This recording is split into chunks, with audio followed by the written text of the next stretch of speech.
Hi guys, welcome to my channel. Triple C series का lecture number 28 है और आज हम बात करने वाले हैं चैप्टर नंबर 9 के बारे में। चैप्टर नंबर 9 हमारा है overview of the cyber security के बारे में। तो आज का जो मेन टॉपिक है साइबर सिक्योरिटी क्या होता है, इस मेन टॉपिक पे हम लोग बात करने वाले हैं। तो साइबर सिक्योरिटी को समझने से पहले हम लोग एक नज़र डालेंगे साइबर क्राइम की तरफ। जो साइबर क्राइम अगर आपको समझ आ गया तो आपको समझ आ जाएगा कि हमको साइबर सिक्योरिटी की ज़रूरत क्यों है। और इसी के साथ साथ में ये सब मेन पॉइंट जितने भी हैं आज इसी वीडियो में हम लोग कवर करने वाले हैं। अपने पीसी को कैसे सिक्योर रख सकते हैं, अपने ब्राउज़र को कैसे सिक्योर रखा जा सकता है, और या फिर हम अपने सोशल मीडिया अकाउंट को कैसे सिक्योर रख सकते हैं। तो इन सभी टॉपिक को हम लोग स्टेप बाय स्टेप कवर करने वाले हैं। तो चलिए शुरू करते हैं। सबसे पहले हम लोग बात करने वाले हैं साइबर क्राइम के बारे में। तो साइबर क्राइम क्या होता है, वे अपराध होते हैं जो इंटरनेट या फिर डिजिटल प्लेटफॉर्म के माध्यम से किए जाते हैं। यह अपराध किसी व्यक्ति या फिर संगठन या देश के कंप्यूटर सिस्टम, नेटवर्क या इलेक्ट्रॉनिक डिवाइस को नुकसान पहुंचाने के उद्देश्य से किए जाते हैं। साइबर क्राइम के अंतर्गत कई प्रकार के अपराध आते हैं, जैसे कि हैकिंग हो गया। तो हैकिंग वर्ड आपने बहुत बार सुना होगा। हैकिंग में क्या होता है, मीन्स कंप्यूटर सिस्टम के अवैध तरीके से घुस करके डेटा को चुराना, डेटा को नुकसान पहुंचाना। ये सब क्या है, हैकिंग का ही एक पार्ट है जो हमारा साइबर क्राइम के अंतर्गत आता है। अगर आप किसी के कंप्यूटर का डेटा चोरी करते हैं, उसको किसी तरीके से हैक करते हैं, तो ये क्या है, एक साइबर क्राइम है। दूसरा आता है फिशिंग अटैक। हैकर क्या करते हैं, फिशिंग अटैक करते हैं। इसमें क्या होता है, ये एक ऐसा तरीका है जिसमें जो हैकर होते हैं एक नकली वेबसाइट बना करके या ईमेल बना करके आपको मैसेज के रूप में, ईमेल के रूप में या किसी तरीके से वो वेबसाइट का लिंक आप तक भेजते हैं, जिससे कि आप वहाँ पे क्लिक करते हैं और क्लिक करके आपके पास में एक प्रकार का पेज खुलता है जो आपको लगता है कि हमारा एक्चुअल पेज है। फॉर एग्जांपल, जैसे अगर आप इंस्टाग्राम यूज़ करते हैं तो इंस्टाग्राम का जो आपका मेन पेज है, आपको सेम उसी का जैसा आपको पेज मिलेगा। और जैसे ही आप अपना लॉगिन करेंगे पासवर्ड और आईडी डाल करके, तो वो आईडी पासवर्ड अगले बंदे तक पहुंच जाएगा, जिससे कि आपका अकाउंट इजीली हैक हो जाएगा, जिसे हम क्या कहते हैं, फिशिंग अटैक कहते हैं। तो वही चीज़ यहाँ पे देखो बताई गई है। धोखाधड़ी से व्यक्तिगत जानकारी प्राप्त करता है। इसमें एक नकली वेबसाइट या ईमेल का इस्तेमाल किया जाता है। तो इसमें क्या होता है, यूज़र को समझ ही नहीं आता है कि ये हमारा एक्चुअल पेज है या डुप्लीकेट पेज है, और आसानी से वो डेटा फिल कर देता है और वो हैकिंग का शिकार हो जाता है। अगला पॉइंट है डेटा चोरी करना। मीन्स अगर आप किसी भी व्यक्ति या संगठन का कोई भी डेटा चुराते हैं तो ये भी एक साइबर क्राइम है। अगला पॉइंट है हमारा वायरस और मालवेयर फैलाना। मीन्स अगर आप किसी के कंप्यूटर सिस्टम में वायरस या मालवेयर डालते हैं, उससे नुकसान पहुंचाते हैं, तो ये भी हमारा साइबर क्राइम के अंतर्गत आता है। नेक्स्ट है ऑनलाइन धोखाधड़ी। ऑनलाइन धोखाधड़ी आज की डेट में बहुत ही ज़्यादा होता जा रहा है। जैसे लोग आपको फ़ोन करके बोलते हैं आपका लॉटरी लगा हुआ है, ठीक है, आप हमको इतना पैसा डालिए, और आप बिना जाने समझे किसी को पैसा ट्रांसफ़र कर देते हैं। तो ये क्या है, ऑनलाइन धोखाधड़ी है। आपके बैंक अकाउंट से पैसे साफ हो जाते हैं और आपको बहुत सारा नुकसान सहना पड़ता है। तो इन सब चीज़ों से अलर्ट रहना चाहिए। और अगला पॉइंट आता है हमारा ऑनलाइन उत्पीड़न। ऑनलाइन उत्पीड़न का मतलब क्या है कि इंटरनेट के माध्यम से किसी भी व्यक्ति को मानसिक या शारीरिक रूप से नुकसान पहुंचाना ऑनलाइन उत्पीड़न के अंतर्गत आता है, और ये हमारा साइबर क्राइम है। तो यहाँ पे हमने कवर किए कुछ साइबर क्राइम से रिलेटेड कुछ टॉपिक को, और आगे बताया गया है साइबर क्राइम के कारण समाज में सुरक्षा, गोपनीयता, व्यक्तिगत स्वतंत्रता से संबंधित कई समस्याएं उत्पन्न हो सकती हैं। इन अपराधों को रोकने के लिए विभिन्न देशों में साइबर सुरक्षा कानून और टेक्नोलॉजी का उपयोग किया जाता है। इस टाइप से बिना आपके परमिशन से डेटा चोरी करता है या डेटा को चुराता है आपके लैपटॉप, कंप्यूटर या फिर मोबाइल फोन से, तो ये सब क्या है, साइबर क्राइम के अंतर्गत आता है। उसके लिए गवर्नमेंट ने ऑलरेडी एक डिपार्टमेंट बना रखा है, क्राइम ब्रांच, जिसमें आप अपनी कंप्लेंट कर सकते हैं। और अगर कोई ऐसा बंदा करता हुआ पकड़ा जाता है तो उसके लिए सजा का प्रावधान है। तो इसके लिए एक अलग कानून भी बनाया गया है। तो ये तो बात हो गई साइबर क्राइम के बारे में। अब इससे कैसे बचा जा सकता है, ये तो अगर मान लीजिए आप शिकार हो जाते हैं साइबर क्राइम का, तो वहाँ पे हेल्प ले सकते हैं। लेकिन पहली बात तो ये है कि आप अपना खुद को ध्यान रखें कि आपको इन सब समस्याओं का सामना ना करना पड़े। उसके लिए क्या है, आपको खुद को अलर्ट रहना होता है, जिसके लिए साइबर सिक्योरिटी की ज़रूरत पड़ती है। तो साइबर सिक्योरिटी वह टेक्नोलॉजी है जिसका यूज़ हैकर या किसी अन्य खतरे से डेटा की सुरक्षा के लिए किया जाता है। मीन्स अगर हमारा डेटा है तो वो हैकर हैक ना कर पाए या कोई उसको चोरी ना कर पाए, उसके लिए साइबर सिक्योरिटी का यूज़ किया जाता है। अगला पॉइंट है हमारा need of cyber security. Cyber security की ज़रूरत क्यों है? तो वर्तमान युग एक डिजिटल युग है और हम सब ऐसी दुनिया में रहते हैं जहाँ पर हमारी पर्सनल इन्फॉर्मेशन, ऑफिशियल बैंकिंग तथा अदर टाइप की इन्फॉर्मेशन कंप्यूटर और इलेक्ट्रॉनिक डिवाइस के रूप में स्टोर रहती है। उस पर अगर डेटा का कोई भी सेंसिटिव पार्ट हमारा कोई चोरी कर लेता है या उसे डिस्ट्रॉय करता है, तो हमें बहुत सारी प्रॉब्लम का सामना करना पड़ सकता है। ऐसे में चाहे हमारी फाइनेंशियल इन्फॉर्मेशन हो, पर्सनल इन्फॉर्मेशन हो या फिर अदर टाइप का कोई भी डेटा है, उसको सिक्योर रखना हमारे लिए बहुत ही इंपॉर्टेंट हो जाता है। तो अगर इंटरनेट सिस्टम पर मौजूद सभी डेटा को सुरक्षित रखा जा सके और उसे चोरी होने से बचाया जा सके, तो उसके लिए हमें जरूरत पड़ती है साइबर सिक्योरिटी की। नेक्स्ट पॉइंट है हमारा साइबर सुरक्षा का उद्देश्य, means goal of cyber security. तो इंटरनेट और कंप्यूटर नेटवर्क से जुड़ी प्रणालियों, डेटा और सूचनाओं को सुरक्षा प्रदान करना है। तो साइबर सिक्योरिटी का जो मेन उद्देश्य है, तो नेटवर्क से जुड़ी किसी भी प्रकार के डेटा या सूचनाओं को सुरक्षित रखना होता है। इसका मुख्य उद्देश्य यह सुनिश्चित करना है कि व्यक्तिगत, व्यावसायिक और सरकारी डेटा सुरक्षित रहे और साइबर हमलों से बचा जा सके। और साइबर सुरक्षा के लिए प्रमुख लक्ष्यों को शामिल किया गया है, जैसे कि प्राइवेसी। तो प्राइवेसी का ध्यान रखना चाहिए हम सभी को, कोई भी व्यक्ति बिना अथॉराइज किसी भी इंफॉर्मेशन को एक्सेस ना कर पाए। दूसरी बात आती है means protection from cyber attack. अगर कोई हैकर साइबर अटैक करता है तो उससे भी हम बच सकें, जैसे कि हैकिंग हो गया, मालवेयर हो गया, फिशिंग अटैक हो गया।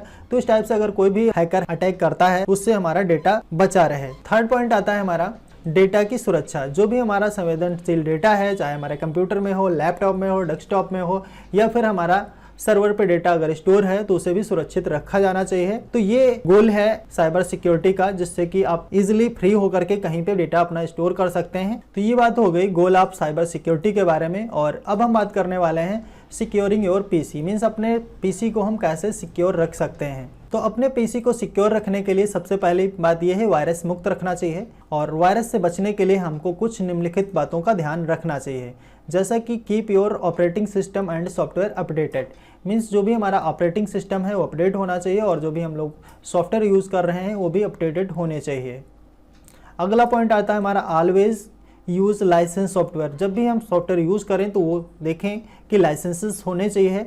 विदाउट लाइसेंस सॉफ्टवेयर या फिर किसी भी क्रैक सॉफ्टवेयर का यूज़ नहीं करना चाहिए। नेक्स्ट पॉइंट है हमारा be careful online and don't click suspicious links. Means जब भी हम इंटरनेट यूज़ करें तो वहाँ पे हमको केयरफुल रहना चाहिए और किसी भी संदिग्ध लिंक पे क्लिक नहीं करना चाहिए। बैकअप योर सिस्टम, और अपने सिस्टम का बैकअप लेके रखना चाहिए। नेक्स्ट पॉइंट है keep your password safe and hard guesses. Means जो भी अपने पीसी का पासवर्ड आप रखो तो थोड़ा सा हार्ड रखो। मीन्स ऐसे ही कोई भी व्यक्ति उसे गेस ना कर पाए, जैसे आपने अपना नाम डाल दिया, अपना मोबाइल नंबर डाल दिया, डेट ऑफ बर्थ डाल दिया या फिर 1 2 3 करके इस टाइप से सिंपल पासवर्ड अगर आप डाल रहे हैं तो ऐसा पासवर्ड आपको नहीं डालना चाहिए। अगला है install antivirus software and protect your PC, और अपने पीसी में एंटीवायरस इंस्टॉल करके रखना चाहिए। एडजस्ट योर ब्राउजिंग सेटिंग, और अपने ब्राउजर की सेटिंग करके रखना चाहिए। फायरवॉल सॉफ्टवेयर को आपको ऑन करके रखना चाहिए। फायरवॉल एक प्रकार का एंटीवायरस ही होता है जो हमारे वायरस को रोकता है और हमारे सिस्टम की कोई भी अनवांटेड फाइल आने और जाने से रोकता है। नेक्स्ट पॉइंट है हमारा सिक्योरिंग योर ब्राउजर। अपने ब्राउजर को सिक्योर रखना चाहिए। तो ब्राउजर की सुरक्षा रखना बेहद ही महत्वपूर्ण है, क्योंकि हम अपने ब्राउजर को अगर सुरक्षित नहीं रखेंगे तो कोई भी व्यक्ति हमारे ब्राउजर को इजिली एक्सेस कर सकता है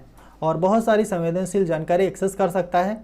यदि ब्राउजर ही सुरक्षित नहीं है तो साइबर हमलावर आपके डेटा या व्यक्तिगत जानकारी को चोरी कर सकता है। इसमें भी मेन वही बात है कीप योर ब्राउजर अपडेटेड। जो भी हम ब्राउजर यूज़ करें वो अपडेटेड होना चाहिए। And use secure and the strong password, और जो भी पासवर्ड यूज़ करें स्ट्रॉन्ग होना चाहिए। यूज़ HTTPS वेबसाइट्स, मीन्स जब भी हम वेबसाइट पर विजिट करें तो ये ध्यान रखें जो वेबसाइट हो वो सिक्योर होनी चाहिए। मीन्स HTTPS का पूरा नाम क्या होता है, हाइपर टेक्स्ट ट्रांसफर प्रोटोकॉल, और S अगर लग जाता है तो उसका मतलब क्या है, सिक्योरिटी होता है। तो ये हमारे SSL होते हैं जो सिक्योर रखते हैं वेबसाइट। जितनी भी सिक्योर वेबसाइटें हैं वहाँ पे HTTPS प्रोटोकॉल का यूज़ किया जाता है। नेक्स्ट पॉइंट है हमारा रेगुलरली क्लियर ब्राउजिंग डेटा, और अपने डेटा को जो भी हम एक्सेस करते हैं उसको क्लियर करते रहना चाहिए। और अगर आप ऐसा नहीं करते हैं तो उसके लिए एक और ऑप्शन होता है incognito mode. Use incognito mode. इससे क्या होता है कि आपकी जो भी ब्राउजिंग हिस्ट्री है वो सेव नहीं होती है और आपको डिलीट करने की ज़रूरत भी नहीं पड़ती है। तो ब्राउज़र में आपको ये ऑप्शन मिल जाता है जिसको आप यूज़ कर सकते हो। अगला पॉइंट है हमारा securing email and social media account. हम अपने ईमेल और सोशल मीडिया अकाउंट को सिक्योर कैसे रख सकते हैं। आज के समय में ज़्यादा से ज़्यादा जो सबसे ज़्यादा मेन देखा जाए तो हमारा ईमेल आईडी होता है। अगर कोई हमारे ईमेल आईडी का पासवर्ड पता कर लेता है या हैक कर लेता है किसी तरीके से, तो बहुत सारा हमारा नुकसान हो सकता है, क्योंकि हम अपने ईमेल के थ्रू मोबाइल में एक्सेस देते हैं, कोई भी सोशल मीडिया प्लेटफॉर्म में एक्सेस देते हैं, बहुत सारे बैंक खाते में हमारा ईमेल आईडी हो सकता है, तो वहाँ तक बहुत सारी दिक्कतों का सामना हमें करना पड़ सकता है। तो इसलिए हम अपने सोशल मीडिया अकाउंट या फिर ईमेल को प्रोटेक्ट करके रखें। तो जैसा कि हमें पता है आज के समय में हम सभी ईमेल या सोशल मीडिया एप्लीकेशन से जुड़े हुए हैं। ये एप्लीकेशंस हमारी डेली लाइफ का पार्ट बन चुकी हैं, जहां पर हमारी बहुत सी पर्सनल इन्फॉर्मेशन स्टोर होती है। ऐसे में अगर सिक्योरिटी का ध्यान ना रखा गया तो बहुत सारी समस्याओं का सामना करना पड़ सकता है। कुछ निम्नलिखित टिप्स हैं जिनको आप अपना करके अपने सोशल मीडिया अकाउंट को सिक्योर रख सकते हैं, जैसे कि स्ट्रॉन्ग पासवर्ड। जो पासवर्ड रखो आप स्ट्रॉन्ग रखो। 2 फैक्टर ऑथेंटिकेशन होना चाहिए। रेगुलरली पासवर्ड अपडेटेड, और अपने पासवर्ड को रेगुलर अपडेट करते रहना चाहिए। जैसे कि आपने एक बार डाल दिया तो आपने महीनों में चेंज ही नहीं करा, तो ऐसा नहीं करना चाहिए आपको। और नेक्स्ट पॉइंट है कीप सॉफ्टवेयर अपडेटेड, और जो भी आप सॉफ्टवेयर यूज़ करो तो अपडेटेड होने चाहिए, सॉफ्टवेयर को अपने अपडेट करते रहना चाहिए। प्राइवेसी सेटिंग और प्राइवेसी का ध्यान रखना चाहिए। मीन्स अपना जो भी सोशल मीडिया प्लेटफॉर्म है या फिर जो भी हमारा ईमेल आईडी है उसमें प्राइवेसी का विशेष ध्यान देना चाहिए। अवॉइड अनवांटेड लिंक, किसी भी अनवांटेड लिंक पे क्लिक नहीं करना चाहिए। इससे क्या है, बहुत सारे वायरस हमारे कंप्यूटर या फिर हमारे सोशल मीडिया अकाउंट में आ सकते हैं। और अवॉइड पब्लिक वाईफाई पे, जो अगर आपको फ्री वाईफाई मिल रहा है तो आपको यूज़ नहीं करना चाहिए। इससे क्या है कि हमारे सिस्टम में वायरस आ सकते हैं, और ज़्यादा से ज़्यादा जो वायरस फैलते हैं इंटरनेट के माध्यम से ही फैलते हैं, तो फ्री वाईफाई को यूज़ करने से अवॉइड करना चाहिए। अब हम बात करते हैं सिक्योरिंग योर स्मार्टफोन। अपने स्मार्टफोन को कैसे हम सिक्योर रख सकते हैं। तो जैसा कि आज की डेट में हम सभी वैसे तो प्रोटेक्ट ही रखते हैं, अपने कई तरह के पासवर्ड डाल करके रखते हैं, फेस लॉक हो गया, तो इस टाइप से हम लोग प्रोटेक्ट करके रखते ही हैं। और बहुत सारी चीज़ें हैं जिनको आप लोगों को समझ लेना चाहिए कि क्या क्या मेन टॉपिक हैं जिससे हम अपने स्मार्टफोन को कैसे प्रोटेक्ट रख सकते हैं। तो वही चीज़ यहाँ पर बताई गई है। स्मार्टफोन भी कंप्यूटर की तरह एक हैकर का फेवरेट टारगेट है। अगर कोई आपके मोबाइल फ़ोन को हैक कर लेता है तो समझ लीजिए आपकी पर्सनल इन्फॉर्मेशन वो प्राप्त कर सकता है।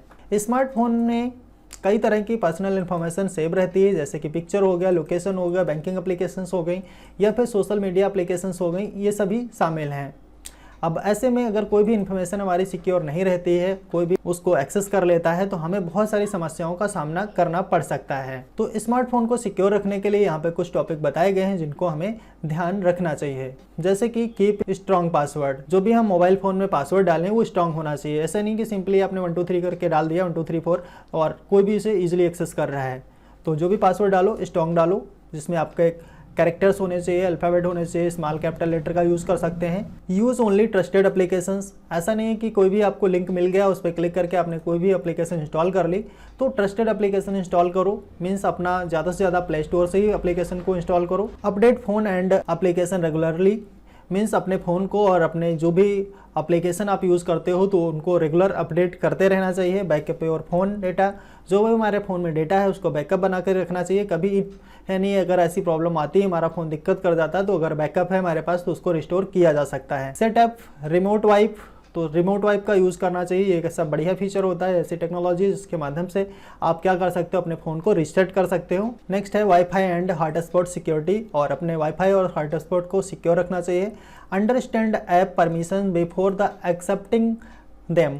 मीन्स हम लोग क्या करते हैं, देखा होगा हम लोगों ने, जैसे ही हमको एप्लीकेशन को मिलती है तो उसको हम क्या करते हैं, इजीली कैसे भी करके वो फटाफट हमारी ओपन हो जाए। जो भी परमिशन मांगता है हम लोग पढ़ते ही नहीं है कि इसमें क्या बोला जा रहा है, कैमरा एक्सेस करना है या फिर आपका कॉन्टैक्ट एक्सेस किया जा रहा है, क्या क्या चीज़ें एक्सेस करने को बोला जा रहा है। नहीं, हम लोग नेक्स्ट करके किसी तरीके से बस वो चालू हो जाए यही देखते हैं, लेकिन ऐसा नहीं करना चाहिए। आप लोगों को सबसे पहले समझना चाहिए जो परमिशन आप दे रहे हो क्या एक्चुअल में देने की ज़रूरत है। अगर लगता है आपको देने की ज़रूरत है तो ठीक है, अगर नहीं लगता है तो आप ऐसी एप्लीकेशन को अवॉइड कर सकते हो। तो कोई भी अगर एप्लीकेशन आप इंस्टॉल कर रहे हो तो वहाँ पे परमिशन का विशेष ध्यान रखना चाहिए। अगर मान लीजिए अपना कैमरा हो गया, कॉन्टैक्ट लिस्ट हो गया या फिर माइक्रोफोन हो गया, ये सभी एक्सेस अगर आप किसी को दे रहे हैं तो इसका मतलब क्या है कि आपका जो भी मोबाइल फ़ोन है वो सब एक्सेस आप थर्ड पार्टी को दे रहे हैं। आपके फ़ोन को कोई भी इजीली एक्सेस कर पाएगा। और आप किसी भी अनवांटेड लिंक से एप्लीकेशन को इंस्टॉल ना करो, और इंस्टॉल कर रहे हो तो इन सब बातों का ध्यान रखो कि इजीली उसको समझो पहले कि क्या क्या परमिशन प्रोवाइड करने को बोला जा रहा है, और उसके बाद में ही परमिशन एक्सेस करो। तो चैप्टर नंबर 9 के सारे इंपॉर्टेंट टॉपिक हम लोगों ने कवर कर लिए हैं और देख लेते हैं क्या कोई ऐसा टॉपिक है जो बचा हुआ है। अगर बचा है तो उसे भी हम कवर कर लेते हैं। तो यहाँ पे चैप्टर नंबर 9 में साइबर सिक्योरिटी क्या है, ये चीज़ें हो गई, नीड और गोल भी हो गया, सिक्योरिंग और पीसी ये भी हमने कवर कर लिया है, सिक्योर और ब्राउजर भी हो गया, सोशल मीडिया एप्लीकेशन को कैसे सिक्योर रखा जा सकता है ये भी क्लियर हो गया, सिक्योरिंग और स्मार्टफोन और अपने स्मार्टफोन को कैसे हम सिक्योर रख सकते हैं, इन सारे टॉपिक को हम लोगों ने कवर कर लिया है। तो ये हमारा चैप्टर नंबर 9 कवर हो चुका है। इसके बाद में हमारा एक ही लास्ट चैप्टर बचा हुआ है जो चैप्टर नंबर 10 है और इस चैप्टर को अगले वीडियो में हम लोग कवर करेंगे और इस वीडियो को कवर करने के बाद में आप लोगों को पूरी की पूरी सीरीज मिलेगी चैप्टर वाइज। तो इस वीडियो में बस इतना ही, मिलते हैं अगले वीडियो में, तब तक के लिए धन्यवाद।